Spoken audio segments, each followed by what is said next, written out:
কিন্তু খুব প্রয়োজনীয়। আমরা কি করে শিখবো এটা আমাদের কিন্তু সবসময় মাথায় রাখতে হবে। এই জিনিসগুলো আমাদেরকে ছোটবেলা থেকে খুব ভালো করে মাথায় রাখতে হবে।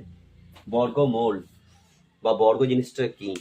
দেখো, আমি সুন্দর করে লিখেছি একের বর্গ। একের বর্গ মানে কি? যখন বলবে একের বর্গ, সেই সংখ্যাটাকে ডাবল গুণ হয়ে যাবে। তাহলে একের বর্গ মানে কি? এক তার স্কয়ার। আর এক স্কয়ার মানে কি বলতো? এক ইন্টু এক। কত বলতো? দুই হবে না? বলে দিচ্ছি কত বলতো? এককে এক দিয়ে গুণ করলে কি হয়? একই হয়। ক্লিয়ার? এবার কি হতো? দুই এর বর্গ। দুই এর বর্গ কি হতো? দুই তার কি হবে? স্কয়ার। আচ্ছা, দুই স্কয়ার মানে কি হতো? দুই তার স্কয়ার মানে কি? দুদিনে কি হবে? দুদিনে চার।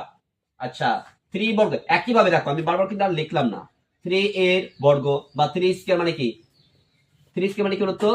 এই তিনটা দুইবার গুণ আছে। তিন তিন কয় হতো? নয়। চারের বর্গ। আচ্ছা, এই স্কোয়ারটাকে বলা হয় বর্গ। এই স্কোয়ারটাকে বলা হয় কি হতো? বর্গ কিন্তু বলা হয়। ক্লিয়ার? আর কিউবটাকে বলা হয় কি হতো? ঘন বলা হয়। ক্লিয়ার? এই তিনটাকে বলা হয় ঘন, আর দুইটাকে বলা হয় কি? বর্গ।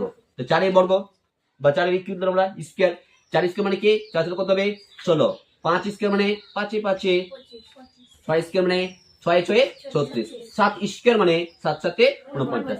আট স্কয়ার মানে আটে আটে 64। নয় স্কয়ার মানে নয় নয়ে 81। 10 স্কয়ার মানে 10 10 কত হবে? 100। আমাকে 10 ঘর পর্যন্ত কম সময় মাথায় রাখতে হবে। আর বড় ক্লাস যখন আমরা উঠবো তখন কিন্তু এই 10 থেকে আমাদের 20 পর্যন্ত কিন্তু আমরা